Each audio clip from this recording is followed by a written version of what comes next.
Assalamualaikum warahmatullahi wabarakatuh. Apa kabarnya Gus Bahalover? Semoga sehat selalu dan mendapatkan keberkahan dari ilmu-ilmu Kulbaha.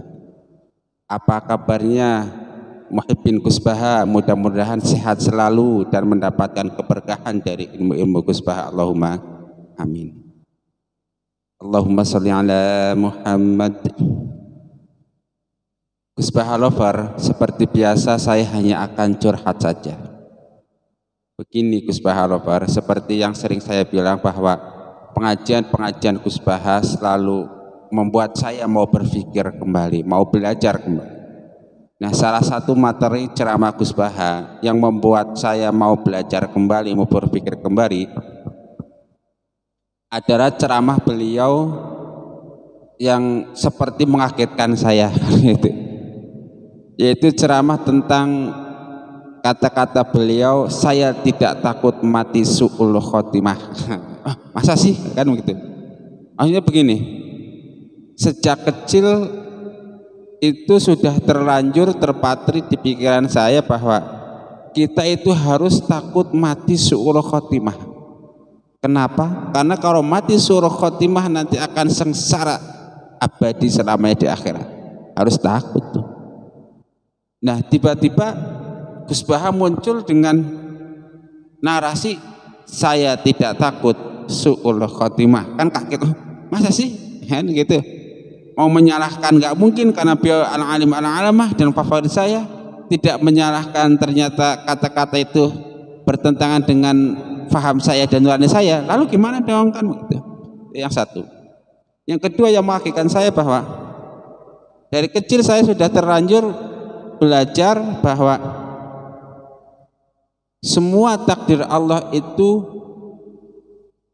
bisa berubah kecuali 4 perkara, misalnya mengenai rezeki, mengenai buruk baik, dan satu lagi mengenai ajal. Itu udah jodoh, ajal, rezeki nggak bisa dirubah. Atau dari kecil saya dapat ajaran bahwa takdir itu dibagi menjadi 2. Ada takdir yang bisa berubah, ada takdir yang tidak bisa berubah. Nah, tiba-tiba Gus Baha muncul dengan narasi bahwa semua takdir bisa dirubah tanpa terkecuali. Kaget. Masa sih? Mau menyalahkan Gus Baha nggak berani karena beliau orang alim al-alamah. Selain itu beliau adalah salah satu ulama favorit saya. Sehingga itu ada kepenasaran, masa sih apa maksud Gus Baha bahwa beliau tidak takut mati su'ul khotimah, dan juga beliau berpendapat bahwa semua takdir bisa dirubah selama Allah mau merubahnya, tergantung Allah mau merubah atau tidaknya.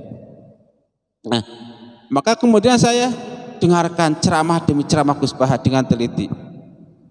Selain takut salah, juga ini kan semacam pembaharuan keyakinan gitu kan, dari keyakinan yang tadinya takdir dibagi 2, sebagian bisa dirubah, sebagian tidak, menjadi semuanya bisa dirubah.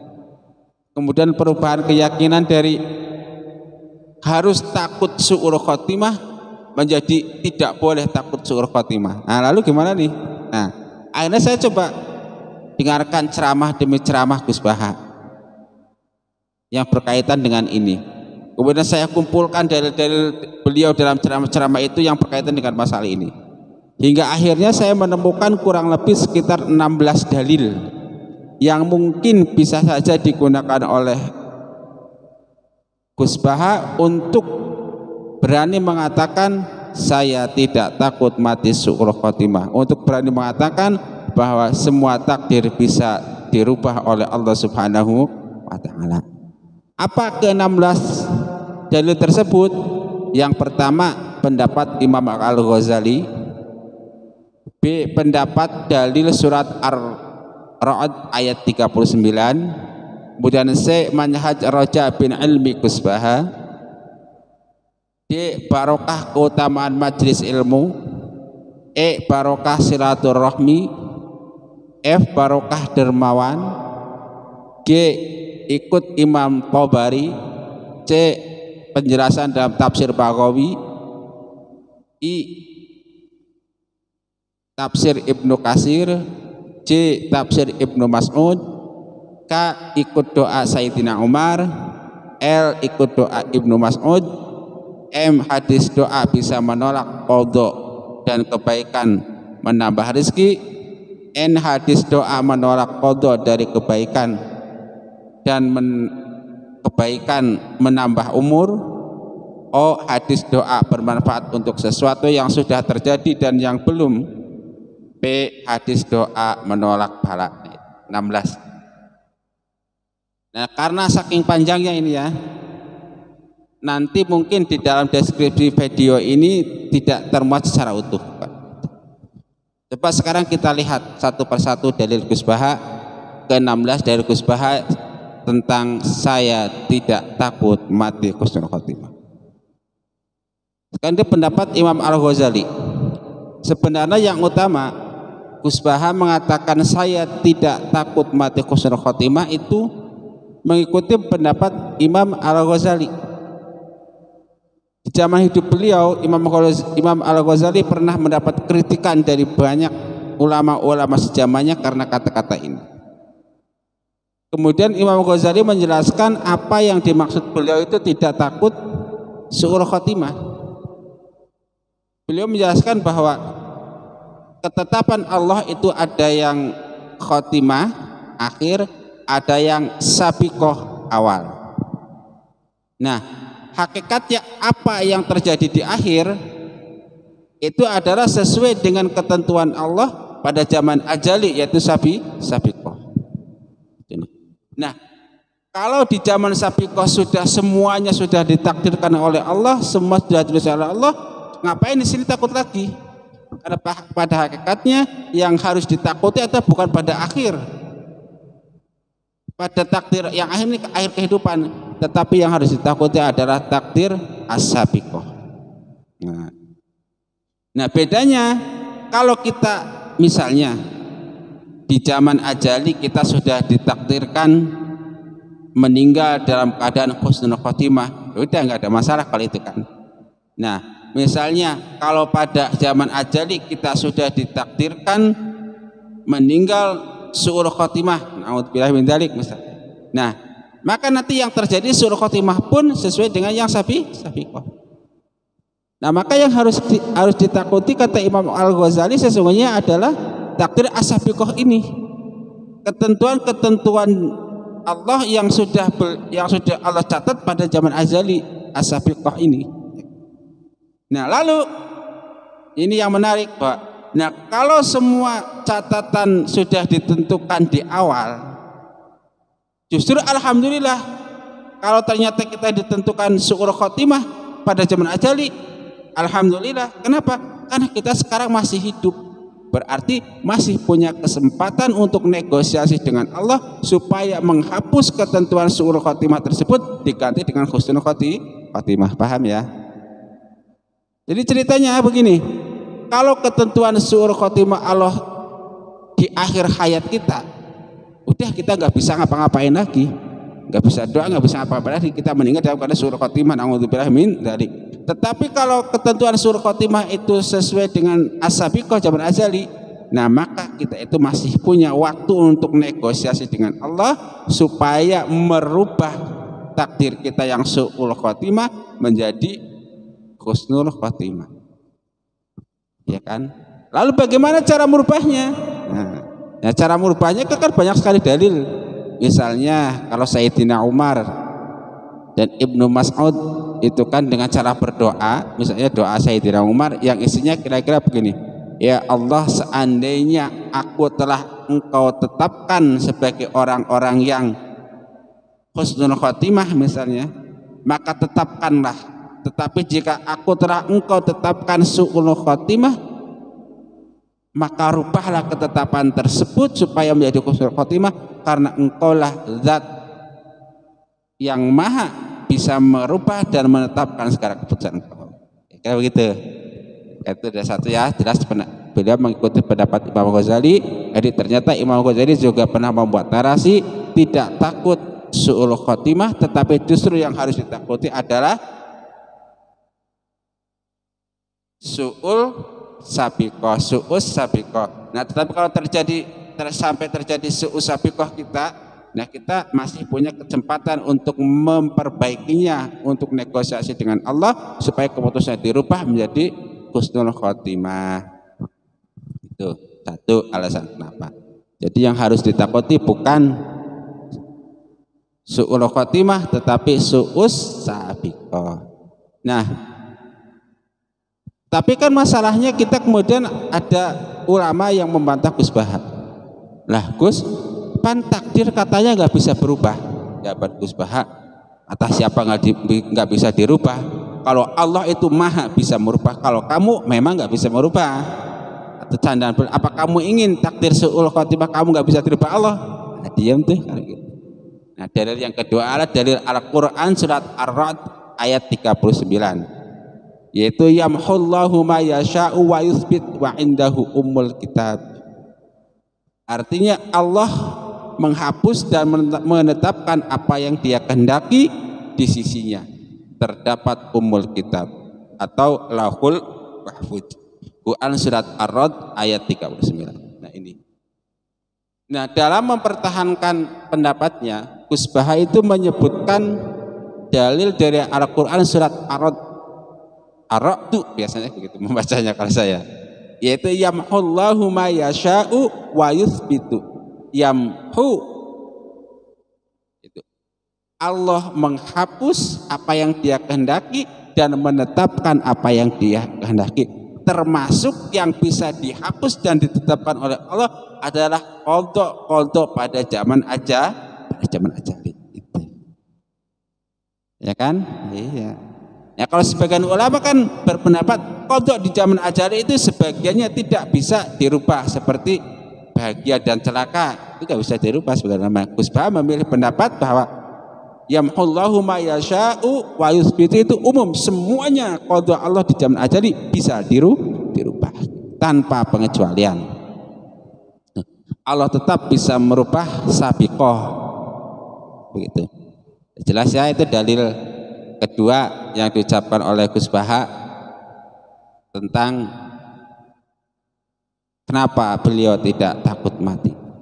Kenapa tentang qadha Allah bisa dirubah seluruhnya, tergantung Allah. Nah, yang ketiga itu dalil tentang manhaj beliau, manhaj ar-raja bil ilmi Gus Baha. Nah begini, kalau dalam dunia tasawuf itu kan ada semacam ar-raja dan khauf, kemudian pilihan Gus Baha pada raja bin ilmi. Nah maksudnya raja bin ilmi itu gimana? Iya, Gus Baha cara menerangkannya berpendapat begini, bahwa Allah itu sebagai subjek. Kalau Allah sebagai subjek, maka Dia bisa melakukan apapun terhadap objek. Objek apa? Termasuk objek adalah ketentuan su'us sabiqah. Kodok-kodok yang sudah tercatat di zaman ajali bisa dirubah. Karena apa? Karena Allah sebagai subjek. Bahasanya Dia itu fa'ilul mukhtar, kata Gus Baha. Zat yang bisa merubah dan menetapkan segala sesuatu yang Dia kehendaki. Konsekuensinya itu, sehingga kalau Allah nggak bisa merubah qadha, nah berarti Dia bukan fa'ilul mukhtar, kan terpaksa oleh lain. Jelas ya?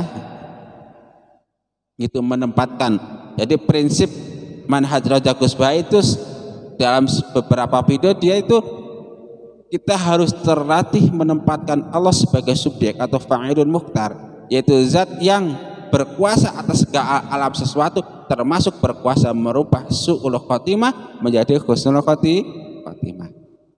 Kita lanjutkan dari berikutnya, dari yang keempat, yaitu barokah majelis ilmu. Nah, Gus Baha melanjutkan, lalu bagaimana caranya negosiasi kita kepada Allah untuk merubah sabiqah menjadi husnul khotimah? Nah, salah satu caranya dengan ikhtiar. Nah, sebagian ikhtiar itu majelis ilmu. Di Gus Baha membahasnya kalau nggak salah, ya wis sing penting rajin ngaji. Ntar kalau rajin ngaji, Allah itu enggak tega kalau mewafatkan kita dalam keadaan su'ul khotimah. Beliau mengutip sebuah hadis, man salaka tariqan yaltamisu fihi ilman sahadallahu bihi tariqan ilal jannah. Hadis riwayat Imam Muslim, hadis nomor 2699. Artinya, barang siapa yang menempuh suatu jalan untuk menuntut ilmu, maka akan Allah mudahkan baginya jalan menuju surga. Nah, ini bahwa salah satu keutamaan menuntut ilmu itu akan memudahkan seseorang masuk surga. Ya, ini contoh, ini kita dalam majelis ilmu sama-sama membahas ilmu yang diterangkan oleh Gus Bah. Insya Allah mudah-mudahan dengan cara begini ini kita termasuk orang yang menuntut ilmu, dan dengan menuntut ilmu kita akan meniti jalan menuju surga. Tidak, nih. Dalam hadis ini dijelaskan kalau kita mau meniti jalan menuntut ilmu itu artinya kita ke surga itu mudah. Nah, terus kita jalan ke surga, ya kan? Nah, kalau kita tegak lurus jalan menuju surga, nanti lama-lama masuk dan sampai surga. Betul. Nah, artinya ikhtiar kita selalu ngaji ke majelis pengajian itu merupakan salah satu sebab atau merupakan salah satu negosiasi kita kepada Allah supaya Allah merubah yang mungkin ketetapan kita adalah su'ul khotimah menjadi husnul khotimah. Satu itu. Hadis ini oleh Gus Bah digunakan untuk sebagai dalil bahwa kita enggak harus takut su'ul khotimah, tetapi yang justru kita takuti adalah su'us sabiqah.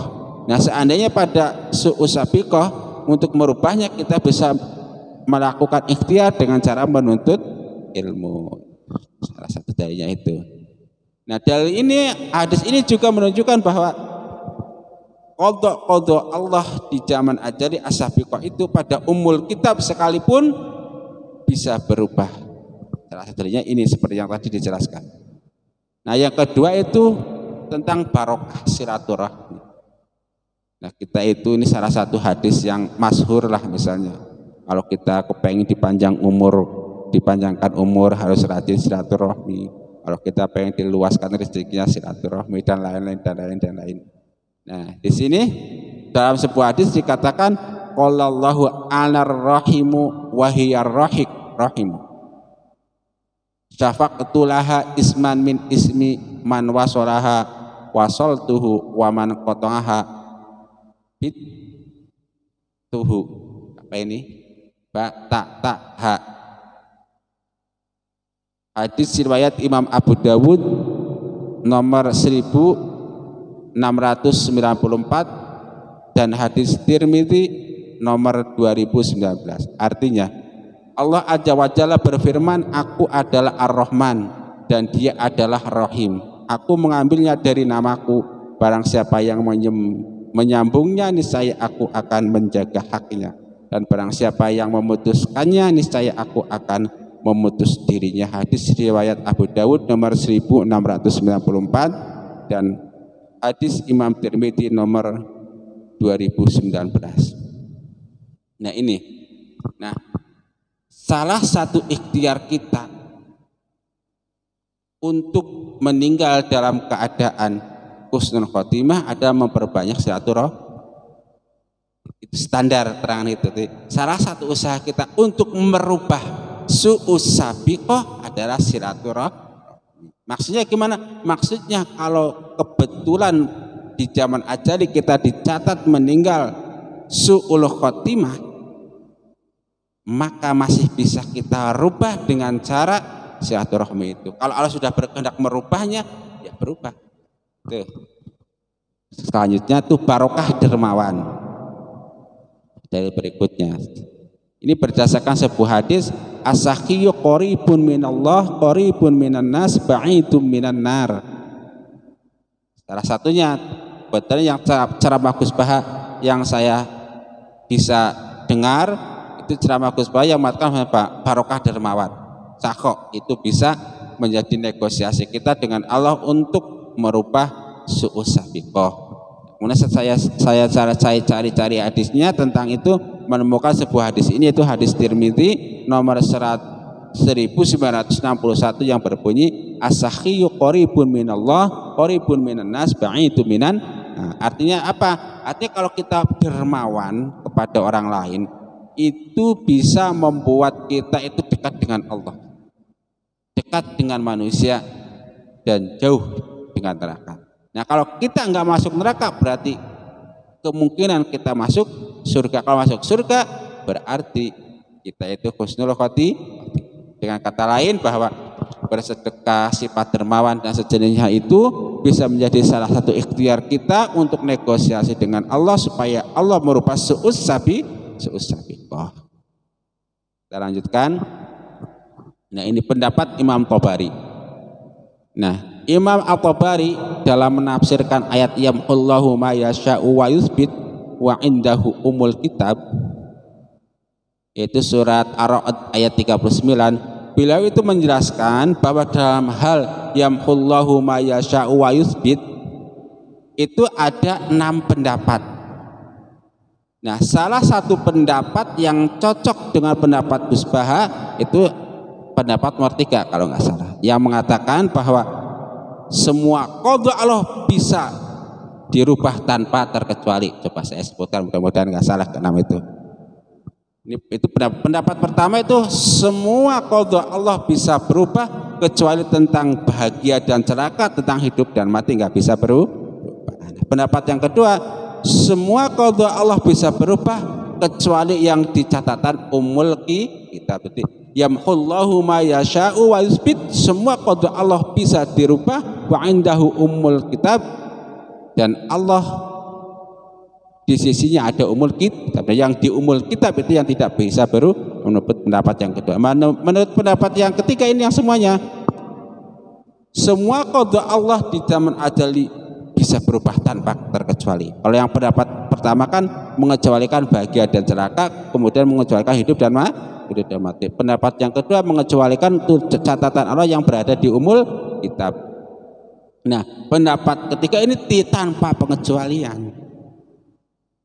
Nah, ini yang diikuti oleh Gus Baha. Nah, sahabat besar yang mengikuti pendapat kedua ini diantaranya adalah Sayyidina Umar, kemudian Ibnu Mas'ud. Kalau sudah nyebut Sayyidina Umar, siapa yang berani menentang pendapat Sayyidina Umar? Seperti yang saya katakan tadi, bahwa Sayyidina Umar itu suka berdoa yang isinya kira-kira, ya Allah, seandainya engkau menetapkan aku sebagai orang yang baik, maka tetapkanlah keputusan tersebut. Tetapi jika engkau menetapkan aku sebagai orang yang buruk, maka rubahlah ketetapan yang buruk itu, karena engkau berkuasa yamhu wa yuthbit. Kemudian sahabat Ibnu Mas'ud. Nah, pendapat yang keempat, yaitu yang dimaksud perubahan di sana perubahan pada Al-Qur'an. Itu nasih mansukh. Itu udah maklum, nggak ada pertentangan adanya hukum nasih mansukh. Yang kelima, yang dimaksud dengan yamhullahu ma yasha'u wa yuthbit itu ada menghapus ajal yang sudah terjadi dan menetapkan yang belum terjadi. Maksudnya kira-kira begini, ini takdir kita kan dicatat lengkap dari mulai kita lahir, bahkan sebelum lahir, sampai nanti kita meninggal dan sesudah meninggal. Nah, takdir orang yang sudah meninggal, ini takdir yang sudah tadi dihapus. Misal kita pada zaman ajali ditakdirkan mau lahir di Indonesia, ternyata kita sudah lahir, ya sudah, catatannya dihapus. Pendapat yang kelima. Nah, sedangkan pendapat yang keenam itu berkaitan dengan mengampuni atau tidak mengampuni dosa. Yang dimaksud yamhullahu ma yasha'u wa yuthbit itu adalah hak Allah untuk mengampuni dosa seseorang atau tidak mengampuni dosa. Nah, ketika mendapatkan pendapat beberapa dalil ini, saya menjadi blok, oh ternyata dalilnya ini kan begitu.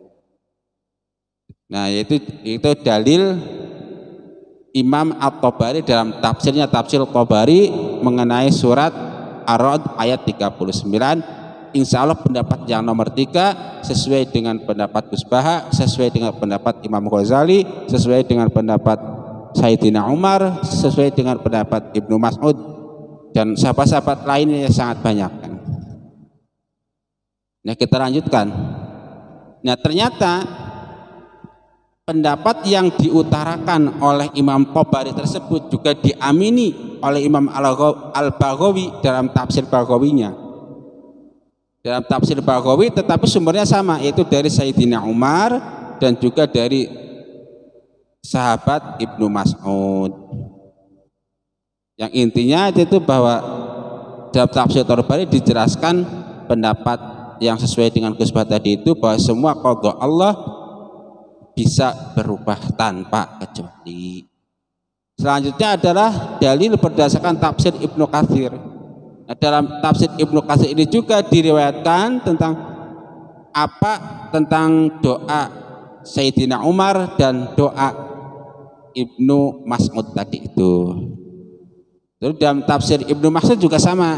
Di sana disebutkan ada 3 riwayat yang menegaskan bahwa Ibnu Mas'ud itu seseorang yang berkeyakinan seperti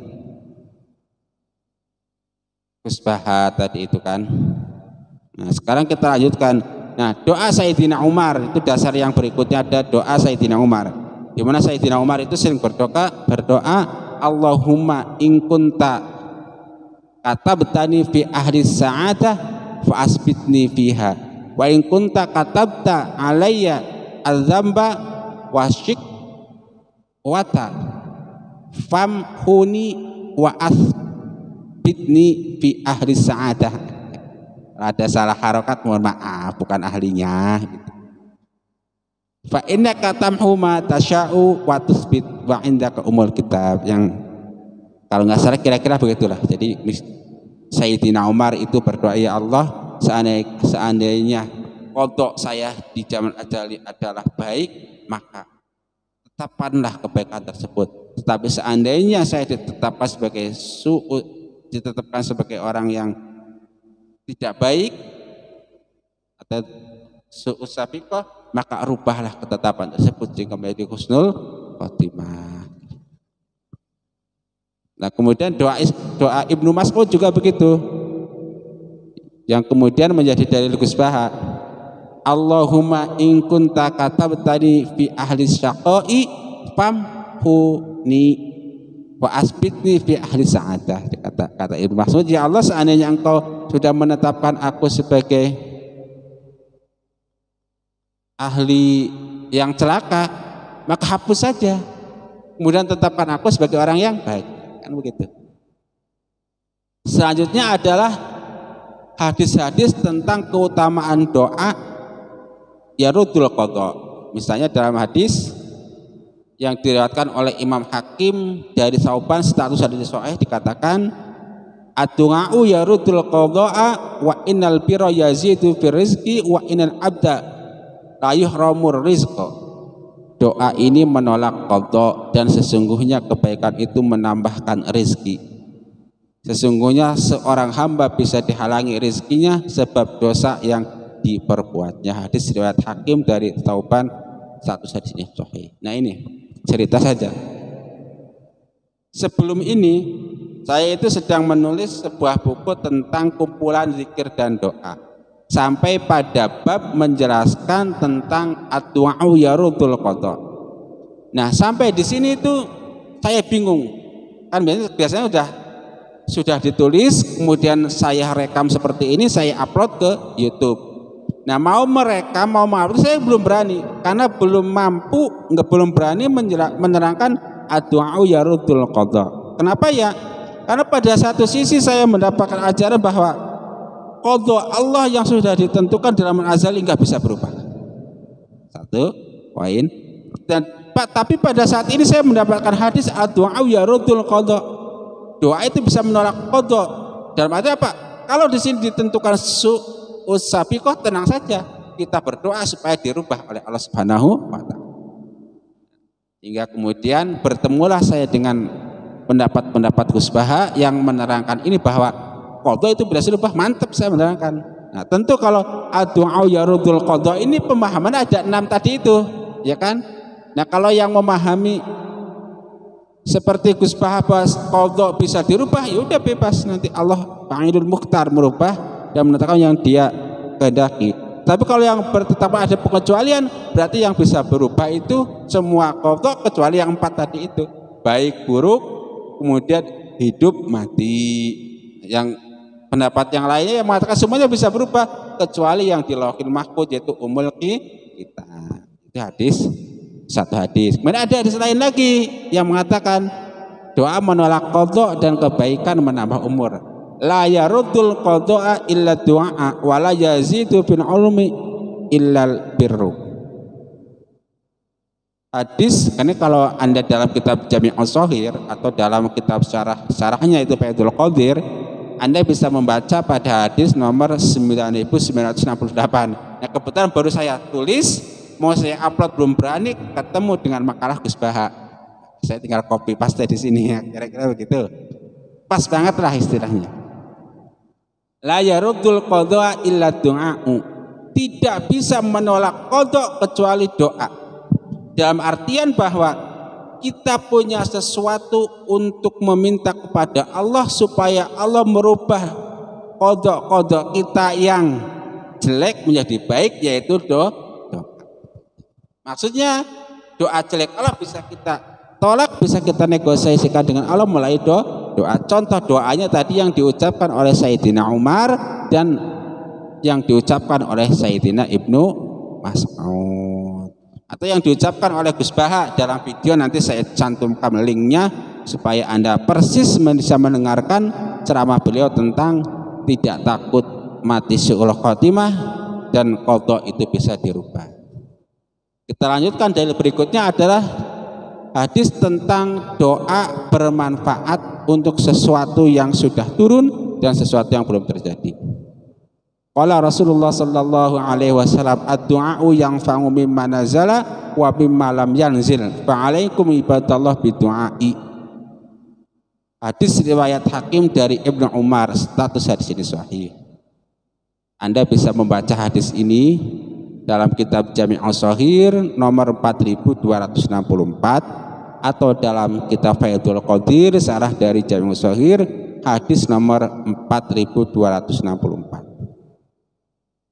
Doa itu bermanfaat untuk apa yang sudah terjadi dan untuk apa-apa yang belum terjadi. Oleh karena itu, maka berdoalah kalian wahai hamba-hamba Allah. Jelas ya? Doa di sini memberi manfaat dalam artian bisa merubah yang sudah terjadi atau bisa merubah yang belum terjadi. Tentu yang merubahnya Allah Subhanahu wa taala. Kita hanya meminta atau membuat proposal kepada Allah supaya merubah qadha kita yang buruk menjadi baik. Hadis yang lainnya yang semana dengan ini yaitu hadis pada kitab Jami'us Shaghir karangan Imam Suyuti, hadis nomor 7396. La yang fanga hadarun min qadarin walakinna du'a yang fangu mimma nazala wa mimma lam yanzil fa'alaikum bidu'ai ibadallah. Artinya hadis nomor 7396 kitab Jami'us Shaghir, tidaklah bermanfaat berhati-hati dari menghadapi takdir, tetapi sesungguhnya doa itu bermanfaat untuk apa-apa yang sudah terjadi dan apa-apa yang belum terjadi. Maka dari itu berdoalah wahai hamba-hamba Allah. Hadis riwayat Imam Ahmad, Imam Abu Ya'la dan Imam Tabrani dari Mu'adz, status hadis ini hasan. Yang terakhir yaitu P, doa menolak bala. Rasulullah sallallahu alaihi wasallam bersabda, ad-du'a'u yaruddul bala'a. Doa itu menolak malapetaka. Artinya kalau pada zaman azali kita sudah ditentukan mau menerima sesuatu barang, kita bisa ditolak dengan menggunakan doa. Itu sebagai ikhti.